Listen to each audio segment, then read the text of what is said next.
Welcome to the Deep Dive. Today, we're taking on a figure whose moral authority and, well, political contradictions really define the whole story of post-colonial Africa. We're talking about Julius Nyerere. The founding father of Tanzania. For you, the listener, we are embarking on a mission to understand why, decades after he left power and even after he died, his name, Mwalimu, the teacher, still evokes such deep emotional and, intellectual debate. And that debate is absolutely fascinating because Nyerere wasn't just another politician. He was, in a way, a philosopher king. A philosopher king who chose to step down. Voluntarily. Exactly. And his grand socialist experiment, Ujamaa, it remains this benchmark for homegrown African solutions, even with all its acknowledged failures. We've collected sources that show just how enduring this argument is. Everything from, deep analyses of his economic policies to very personal anecdotes about his integrity. Right. Absolutely. And we're looking at a legacy that's intensely personal to millions. We hear these stories, for example, of passengers on a long-distance bus, maybe between Dar es Salaam and Arusha, and they're literally debating Nyerere's policies. Heatedly debating them, arguing about their impact on the nation's poverty today, sometimes leading to these really intense standoffs. Where that passionate public reckoning is what we're diving into today. We want to explore the profound principles and, let's be honest, the painful compromises that marked his time in power from 1961 right up to 1985. It's important to start with the man and that moniker, Mwalimu. The teacher. It means the teacher in Kiswahili. And he earned it, honestly. He was born in 1922, and he received an exceptionally high education for a Tanganyikan of his time. First at Maker College, which was, a huge deal back then. A very big deal. And then he went on to get a master's degree in history from the University of Edinburgh. He was the very first Tanganyikan African to get an overseas degree. And he didn't just study history, he actually went home and taught it. He did at St. Francis Secondary School in Pugu. But then in 1954, the political urgency of the nationalist movement it forced a choice. The colonial authorities basically gave him an ultimatum, right? Yeah, they did. They essentially told him he couldn't be both a state employee, a teacher, and a radical political leader. He had to pick one. And he chose politics. He chose the Tanganyika African National Union, or TANNU. And his rise after that was just breathtakingly fast. Chief Minister in 1960. Prime Minister when Tanganyika became independent in 1961. And then the first president of the Republic in 1962. But the historical detail that, for me, truly elevates Nyerere above so many of his contemporaries is his exit. That is the ultimate sign of his unique character, isn't it? He led Tanzania for nearly 30 years, but he voluntarily stepped down as president in 1985. We have to stress how rare that was. It was almost unheard of. No coup, no popular revolution, no foreign intervention forced him out of office. He just left. That decision must have been immensely powerful for a continent that was, at the time, really grappling with entrenched dictatorships and endless civil conflict. Oh, it was revolutionary. And he was fully aware of the anxiety among Tanzanians. People were starting to wonder, what happens to the nation when our respected leader dies in office? Which was the standard model. It was, and Nyerere himself later joked about it to a Spanish newspaper, El País. He said it was no use saying, wait until I die in order to find out. So he chose to break that authoritarian mold. He chose to hand over the reins and submit the nation to a peaceful, planned transition. He said, let us take the risk together. This act of willingly giving up absolute power, it's just a gold standard in post-colonial statecraft. Okay, so let's unpack his fundamental work, forging a nation. Tanzania was a territory cobbled together by colonial powers. It contains something like 120 distinct ethnic groups and tribes. How on earth did he manage to fuse that fragmented reality into one cohesive, stable state? Well, it was a very deliberate, systematic strategy. He recognized that unity was, first and foremost, paramount to survival. The colonial administration had relied on those divisions. Of course. They often explicitly listed tribal identities on identity papers or encouraged separate development. It was a classic divide-and-rule tactic to maintain control. Nyerere knew this tendency had to be completely eradicated for the new state to function. And the single most critical tool in achieving this unity, the linguistic glue, was Kiswahili. Precisely. Nyerere elevated Kiswahili, which was already widely used but often dismissed by the colonial authorities, to the official status of a powerful lingua franca. And it was promoted everywhere. Across all sectors: education, business, commerce, and, crucially, government. Why was that so transformative? I mean, beyond just being convenient for everyone to speak the same language. Because it democratized the entire political process.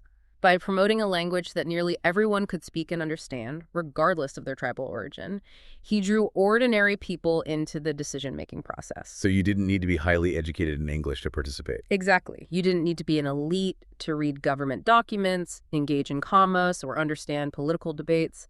It fostered genuine cohesion and prevented a new elite from using a foreign language to alienate citizens from their own political and economic destiny.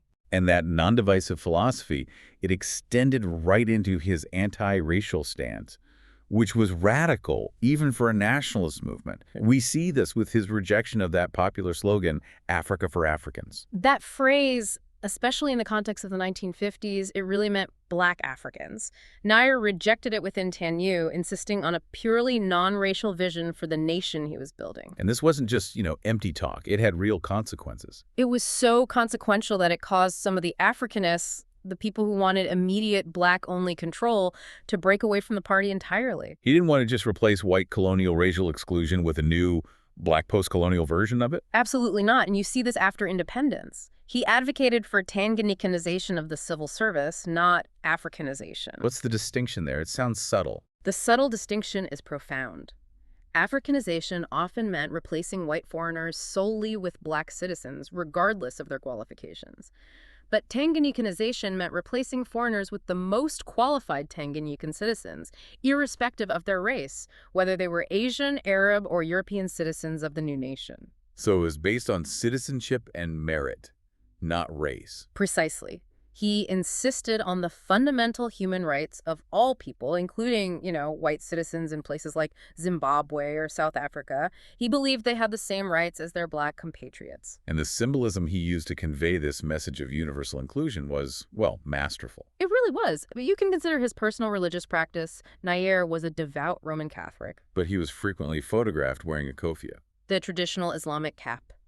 This was a deliberate, powerful, symbolic identification with his Islamic followers. It was a signal that the head of state recognized and respected all faiths and all groups in the process of building the nation. It set an immediate, very high standard for tolerance and secular governance. A standard many struggled to meet. That really sets the stage for his continental legacy. Nyerere became, you could argue, the undisputed conscience of Africa. The figurehead of the Pan-African movement, a champion of liberation who, frankly, sacrificed Tanzania's own stability and development to secure the freedom of others. His core philosophy on liberation movements was remarkably simple, but also completely uncompromising. In a 1969 speech, he stated it plainly. He said Tanzania must support the struggle for liberation, and this support should be provided regardless of the political philosophy of those who are conducting the struggle. Wait, so he didn't care if they were capitalist, liberal, communist, or socialist? That's unusual. Not initially. He viewed the immediate goal of liberation as an ethical imperative that just superseded any ideological debates. As he famously put it, freedom is the only thing that matters until it is won. The first step is dignity. The immediate priority was securing the fundamental right of a person to stand upright as a human being in their own country, free from foreign rule or internal oppression.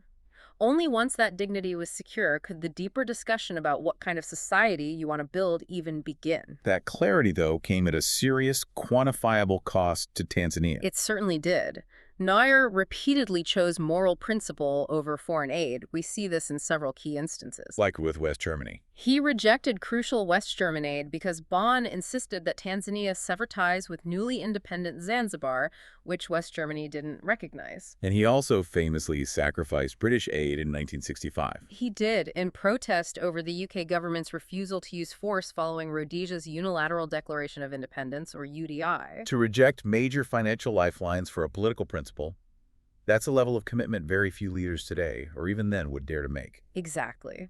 And this moral consistency gave him tremendous power and respect on the international stage.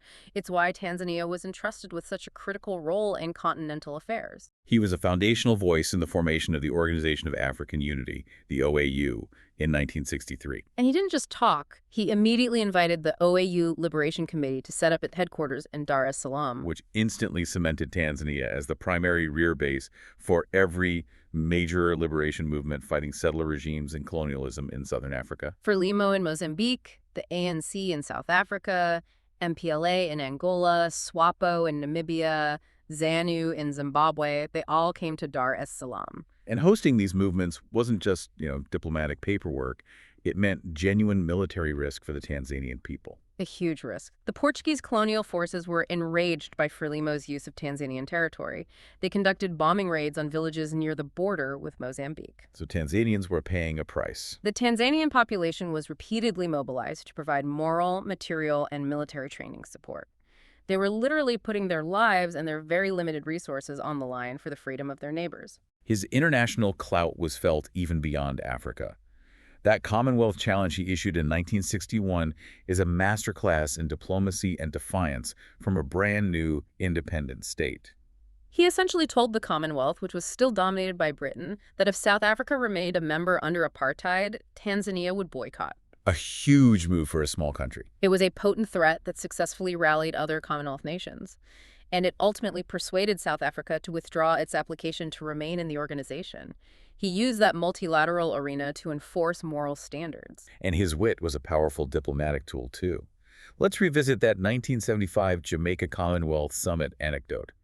It perfectly summarizes the balancing act required during the Cold War. Nyerere was constantly maneuvering between the Eastern and Western blocs, right? He was accepting limited aid from both China and the USSR, the communist world, while still maintaining ties with the West. And a diplomat called him out on it. When a diplomat criticized this seemingly contradictory policy, Nyerere didn't launch into some big geopolitical lecture. He just smiled and said, "When the mice are out, we must let out the cat." What a brilliant way to diffuse a situation.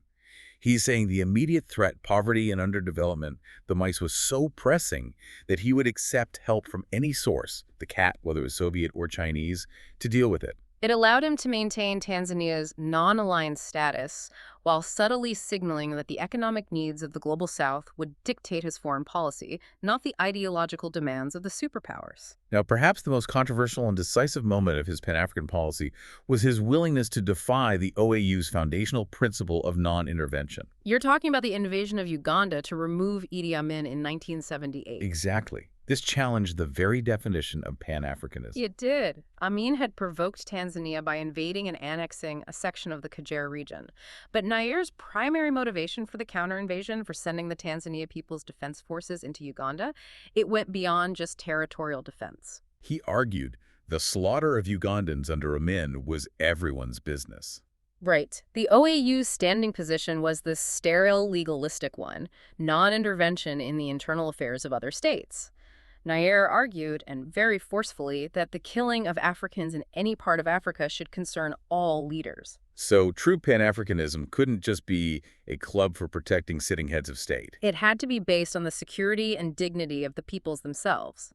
He insisted that the moral imperative to end genocide and mass oppression had to supersede state sovereignty. It's a critical point that the invasion was not universally supported, even within the liberation movements he championed for so long. Yeah. But Nyerere stood firm. He believed that if a leader was an oppressor, even if they used anti-Western or nationalist rhetoric to disguise their tyranny, they still had to be opposed. It was a costly war, but one he believed was necessary to uphold human decency. He drew a clear moral line that few other African leaders dared to cross. Okay, this brings us to the core domestic project, the great Tanzanian experiment, Ujamaa. His unique vision of African socialism, all codified in the Arusha Declaration of 1967. This wasn't just an economic plan, was it? Oh, not at all. It was a societal revolution. The core aim of the Arusha Declaration was to nationalize the pillars of the economy. The banks, major industries, the large farms. Everything. To ensure the corporate sector was in national hands, displacing the foreign investors and the small business minorities who had dominated the economy since colonial times. But the philosophy went deeper than just nationalization. It fundamentally redefined what development even meant. That's the crucial pivot. Nyerere was pushing back hard against the prevailing global view that development was primarily about securing foreign capital and achieving GDP growth. He argued that development is achieved by people, not money. So what were the prerequisites for development under Ujamaa then? 4 things: people, land, good policies, and good leadership. For Nyerere, development was holistic. Economic growth was necessary, yes, but it was meaningless, even damaging, if it wasn't accompanied by equitable distribution and social justice. If it just enriched a small elite? Right. If society allowed growth to merely enrich a small elite, whether national or internationally, it would only increase injustice. He was convinced that without control over the economy, political independence was just, a flag change. A nation had to control the means by which its citizens earned their living. And the ideal was self-reliance, refusing foreign aid if it came with unacceptable conditions.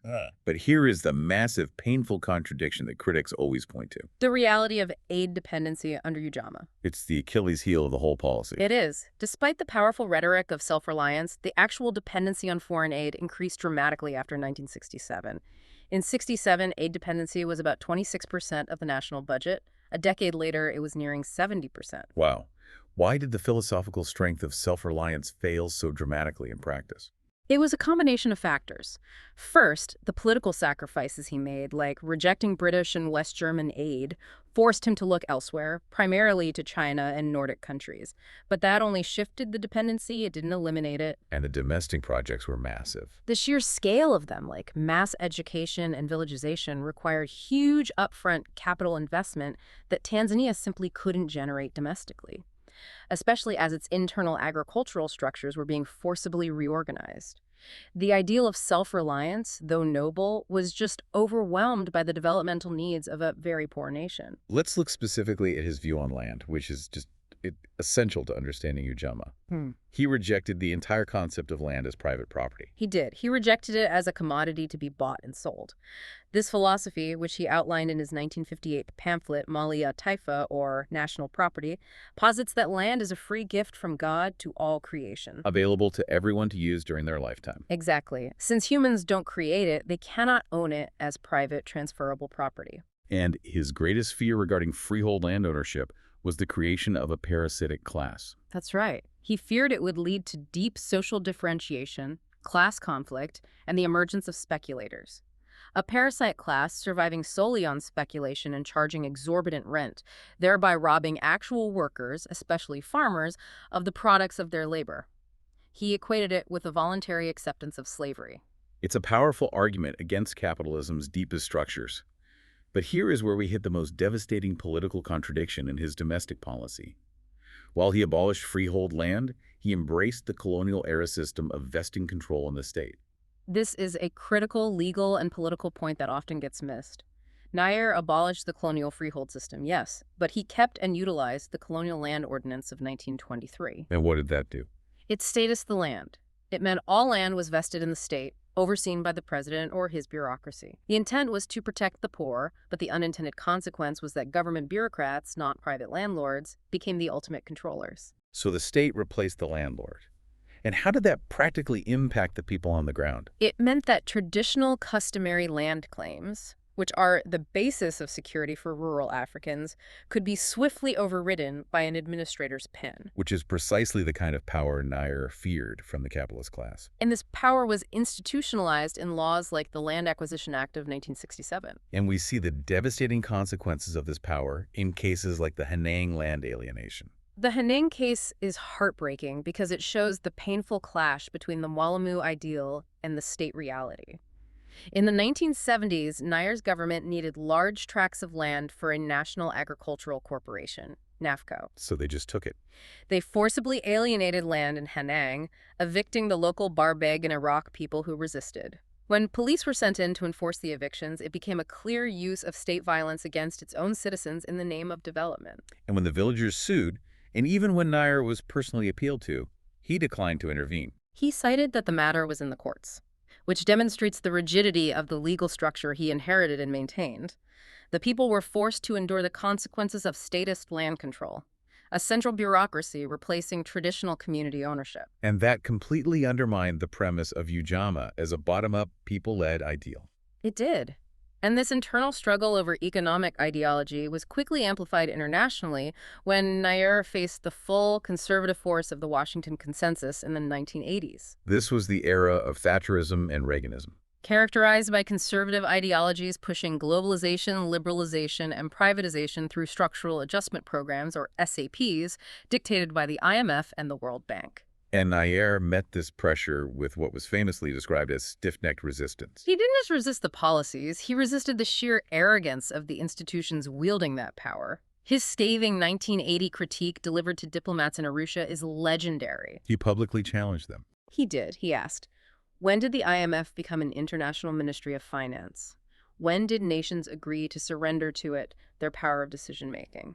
That quote just perfectly encapsulates the fear of neo-colonial control, that national sovereignty was being eroded by these unelected financial bodies. He condemned their irresponsible and arrogant way of applying power against poor nations. He bluntly told them if they cannot help, at the very least, they should stop meddling. He saw the demands for immediate, indiscriminate privatization as economic sabotage that would reverse the hard-won social gains of independence. And he held out for years, attempting homegrown solutions like the National Economic Survival Program. NESP, yes. He only reluctantly began allowing small steps toward trade liberalization in 1984, right before stepping down. But his most effective critique came years later, after Tanzania had finally bowed to the pressure. The 1998 retrospective exchange with the World Bank is crucial for understanding his prophetic status, isn't it? Absolutely. By 1998, Tanzania had spent years signing on the dotted line and doing everything the IMF and the World Bank wanted, as he put it. So he asked them to compare Tanzania's state in 1985, when he left, versus 1998, after a decade of these SAPs. And the numbers are just stark. He noted that in 1985, through UPE and mass campaigns, Tanzania had reduced adult illiteracy from 85% at independence to an impressive 91% literacy rate. They had trained thousands of doctors, engineers, teachers. But by 1998, after following the IMF prescriptions, The results were devastating. per capita income had been cut in half from $280 to $140. School enrollment had plummeted back to 63% because of user fees and cuts to social services. And when the World Bank officials asked him what they should do, He offered them a single biting piece of advice: have some humility. it was a moral victory, validating his decade-long resistance. Mm. And this sense of prophetic warning was also evident just after the collapse of the Soviet Union. In his 1991 interview with El País, he watched the West celebrating the triumph of unfettered capitalism, and he issued this powerful caution. He admitted the Soviet system collapsed, because you can't build socialism without freedom. But he rejected the idea that society should now universally worship the new god of capitalism. He didn't believe that triumph would last. He predicted, at present, we are living a moment of deception. But the conditions being created on the ground by this euphoria over capitalism give me reason to believe that in about 10 years or so, the ideal of socialism will return, and more forcefully than before. A warning about growing inequality and the instability of unrestrained global capitalism that landed, well, uncannily true when you think about the financial crises that followed. So let's turn to the domestic execution of Ujamaa, specifically the restructuring of rural life through villagization Operation Vijiji. This was the mechanism Nyerere used to accelerate development. He recognized Tanzania was overwhelmingly rural and would stay that way, so he saw the necessity of moving the population from these thinly dispersed homesteads into centralized village communities. Because without density, providing modern social services is just impossible. Exactly. And this wasn't a gradual process. It was a massive, rapid movement in the mid-1970s. In about 3 years, something like 70% of Tanzania's population moved their homes. A staggering logistical effort. And it was absolutely crucial for realizing his educational goals. You couldn't staff a school for every scattered family, but you could for a village of several hundred. The success of universal primary education UPE was completely predicated on Operation Vijiji. Without it, the goal of staffing and resourcing schools, clinics, and clean water points for everyone would have been impossible. However, the critique here, which is deep and structural, lies in how the village itself was defined politically. This is where we get into a really complex theoretical gap in Nyerere's thought. Critics argue the village was conceived primarily as a site of development. Meaning, it was a recipient of resources and top-down directives from the central government. Precisely. And what was missing was the other half. It was not adequately developed as a site of governance. Self-governing democratic units. Yes. The true spirit of Ujamaa required local, self-governing units where people made their own democratic decisions about resource allocation, local laws, and management. This democratic aspect was the least developed and most neglected element of Nyerere's political practice. And that led to a kind of top-down authoritarianism that undermined the whole philosophical premise. And that failure meant that when the central government or the party structure made a mistake, say, enforcing a particular cash crop that wasn't suitable, The local population had no democratic mechanism to effectively push back or self-correct. Let's talk about that lifelong commitment to education, which was his greatest unqualified success. It started long before independence. Even in 1954, in one of his earliest speeches, he was arguing passionately against colonial cuts to the education budget. He recognized this great urge for education among the people. His goal was simple: universal access to basic literacy. For every single person, young or old. And the success rate is almost unbelievable for a developing nation. From 85 to 90% illiteracy at independence. Down to a mere 10% by the mid-1980s, this transformation of the population's foundational skill set is one of his most profound and lasting achievements. And this was all underpinned by the philosophy of education for self-reliance and later, education for liberation. He saw education as a weapon. It shouldn't alienate a person from their own culture by turning them into a Black European. Instead, it had to be an instrument of liberation, enabling them to fight oppression and build a society relevant to their own lives, particularly village life. We mentioned earlier his later regret about the confused language policy in schools. Yes. While Kiswahili was foundational, he noted the constant confusion about when to switch to English, especially at higher levels. He realized that if students were expected to return to and thrive in the villages, their education needed to be entirely relevant to that reality. Nyere's intellectualism extended beyond policy, though. He was a champion of cultural nationalism and an artist in his own right. This was a direct response to colonial cultural suppression. Colonialists and missionaries often actively denigrated traditional African theater and dances, the vungoma, labeling them as demonic or barbaric. He consciously fought to reverse this cultural imperialism. He created the Ministry of Culture and Youth in 1962. And this was deliberate state policy to regain cultural pride. It led to the institutionalization of national art groups, ANGs, like the National Ngoma Troupe. These artists were employed as state workers, using their performances to promote national unity and spread Ujamaa policy messages. Culture became a vehicle for political socialization. It did. And then there's his work as a translator, which really shows how he saw himself as a teacher first, bridging complex philosophical ideas to the masses through Kiswahili. He wasn't translating light reading. Not at all. He took on monumental works. His most famous translations were of Shakespeare's great tragedies, Julius Caesar and The Merchant of Venice. And he gave The Merchant of Venice a very pointed socialist slant in his translation title. He absolutely did. He titled it Mebapari, the Capitalists of Venice. It was an ideological statement. He took a classic Western text, translated it into the language of the masses, and framed its central conflict as a cautionary tale about the inherent cruelty of unfettered capitalism. And that intellectual dedication literally lasted until the end of his life. It did. Harub Othman, a close observer, noted that Nyere's final intellectual labor was translating Plato's The Republic into Kiswahili. As he lay dying in a London hospital in 1999, he was still going through the manuscript, making corrections to ensure the arguments were accessible. He finished just before his death. Let's also mention the famous Makonde sculpture, Dimongo. Right.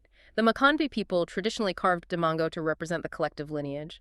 Nyere renamed that beautiful, intricate piece Ujamaa. Because its physical structure, a base figure supporting others, who in turn support themselves as a group in an upward spiral, it perfectly visualizes African socialism, collective solidarity, community support, and shared ascent.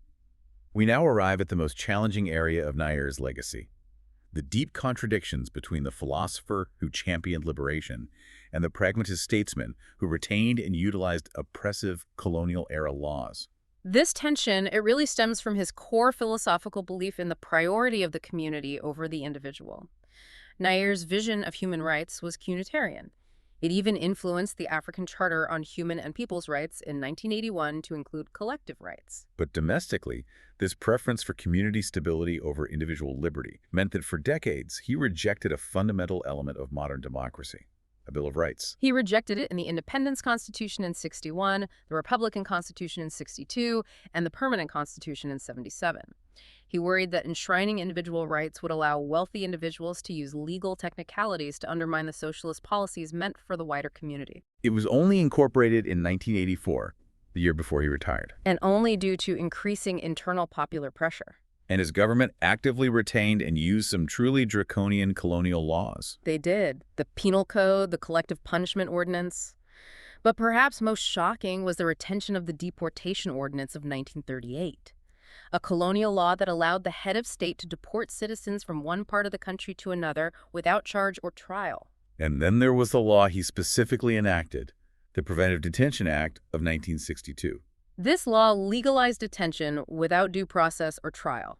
So how do we reconcile the philosopher who preached education for liberation with the president who actively used and defended the use of these detention laws that stripped away the very freedom he fought for?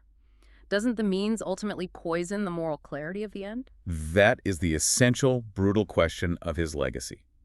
The sources indicate that Nyerere himself struggled with this deeply. He agonized over the Detention Act publicly. He called it dangerous. He said few things are more dangerous to the freedom of a society than that, because it leaves open the possibility of the grossest injustices. Yet he justified it. His justification was based on his belief that these were temporary necessities required for the wider community's interest and stability during a fragile nation-building phase. He insisted he was not doing it for personal tyranny or enrichment, but to ensure the survival of the state and the socialist project. But as any legal scholar will point out, the road to tyranny is paved with good intentions. Once you establish a legal mechanism for detention without trial, subsequent leaders, driven by far less noble intentions, can use it easily. It's the ultimate paradox. A moral leader establishing profoundly immoral instruments of power. It is. However, we have to balance this critique with the progressive aspects of his governance, particularly his early and strong stance on gender equality. He was remarkably progressive for his time on women's rights. Yes. This dates back to his 1944 essay, The Freedom of Women, written while he was still at Maker. As president, his government implemented fully paid maternity leave for working women, a radical policy globally at the time. He also pushed for women in higher education.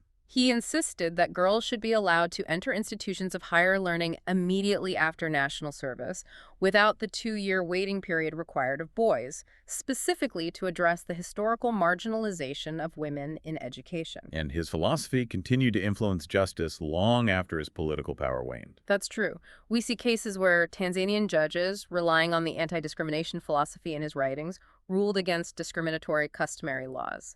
Specifically, Haya customary law that denied women the right to inherit land. So his moral philosophy was used by the judiciary to promote equality. Even when the state structure he built retained oppressive tools. After voluntarily stepping down as president in 1985, Nyerere didn't just retire to his farm. He immediately transitioned into 2 new roles, Global South advocate and domestic activist. He remained head of the ruling party, CCM, until 1990, but at the same time, he began his international phase.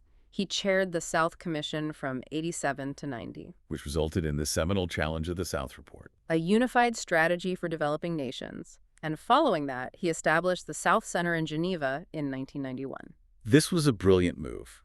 A permanent intergovernmental organization dedicated to South-South cooperation. It served as a think tank, a mechanism to strengthen the collective presence of developing nations in global economic arenas. It was a direct continuation of his challenge to the hegemony of Western financial institutions.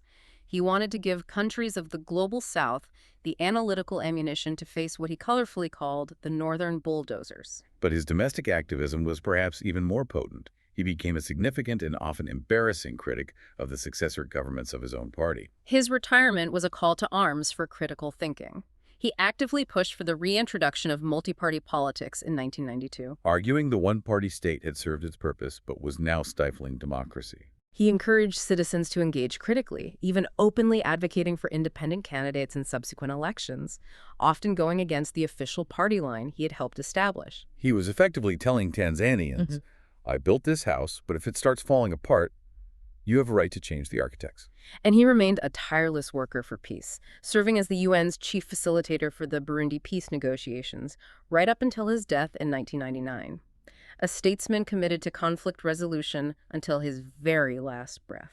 So as we wrap up this deep dive into the extraordinary life of Mwalimu Julius Nyerere, we are left with a figure who embodies the complexity, the hope, and yes, the tragedy of the post-colonial project. His moral compass was undeniable. He achieved national cohesion from immense fragmentation. He oversaw a dramatic literacy transformation from 85% illiteracy to 90% literacy. He provided profound moral leadership in the African liberation movements, often at Tanzania's own cost. And his stubborn prophetic resistance to neocolonial financial pressure from the IMF and World Bank served as a model of sovereignty for the entire global South. He was the intellectual leader whose integrity was largely outstanding in a continent rife with personal corruption. His commitment was always purposed for the human being, fighting to ensure political independence translated into social dignity and economic control. But the deep, painful internal inconsistencies, the contradiction between the philosopher of the people and the pragmatist who used repressive colonial laws to maintain a stability that served his project, that is what makes the debate on that Dar es Salaam to Arusha bus so passionate and enduring. He once asked, "We have been exploited a great deal, we have been oppressed a great deal. Now is the time for a revolution." And that revolution, especially the socialist one, remained in many ways unfinished. Nyerere saw the political possibility in Tanzania's many villages, but critics suggest he failed to fully evolve the village from a site of receiving development into a self-governing democratic unit. He delivered infrastructure, but not complete autonomy. Given Nyere's deeply held belief that political independence is meaningless if a nation does not control the means by which its citizens can earn their living, this raises our final, provocative thought for you, the listener, to consider. What is the true measure of a liberated people? Is it economic success, however fleeting? Or is it the fundamental, irreversible control over their own local governance and destiny, where they are not merely recipients of development, but autonomous decision-makers? The answer to that question will ultimately determine how Mwalimu's monumental legacy is judged by the future.